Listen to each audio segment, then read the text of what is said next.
খুলনায় দিনব্যাপী সাহিত্য উৎসব কাব্য ক্যানভাসে অনুভব অনুষ্ঠিত। আমাদের খুলনা জেলা প্রতিনিধি মোহাম্মদ আশরাফুল ইসলাম রাজুর পাঠানো তথ্য চিত্রে বিস্তারিত। ওয়াও! মা, ঈদের জন্য আমাকে ড্রেসটা কিনে দাও না। দেখি, এখনই কিনে দিচ্ছি। এটা? এটা? হ্যাঁ। এই ড্রেসটা পরলে তো তোমাকে একটা অ্যাঞ্জেলের মতো লাগবে। ওলে বাবা। মা, অ্যাঞ্জেল মানে কি?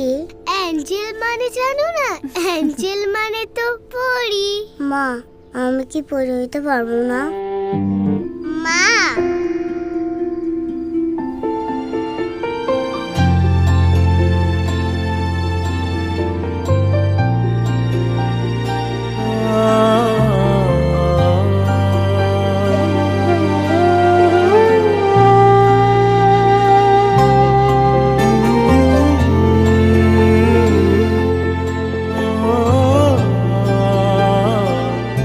এভাবেই ইতি হোক বৈষম্যের, ঘরে ঘরে শুরু হোক ঈদ আনন্দের।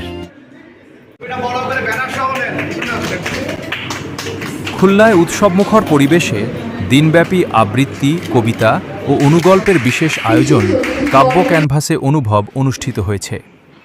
আজ শুক্রবার সকাল 10টা থেকে জেলা শিল্পকলা একাডেমি আর্ট গ্যালারিতে এই বর্ণাঢ্য আয়োজন শুরু হয়। খুলনা সিটি কর্পোরেশনের মাননীয় প্রশাসক নজরুল ইসলাম মঞ্জু অনুষ্ঠানটির শুভ উদ্বোধন করেন। উদ্বোধনী বক্তব্যে তিনি সুস্থ সংস্কৃতি চর্চার ওপর গুরুত্ব আরোপ করেন।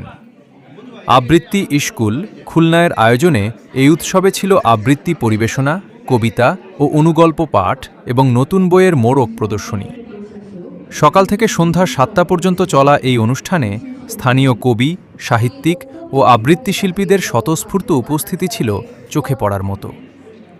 আয়োজকরা জানান, তরুণ প্রজন্মের মাঝে শুদ্ধ সাহিত্য ও আবৃত্তি শিল্পকে ছড়িয়ে দেওয়াই এই অনুষ্ঠানের মূল উদ্দেশ্য। আমরা একদিন গানের নিরাপত্তা পালন করব। শিল্প সাহিত্যের যারা প্রয়াত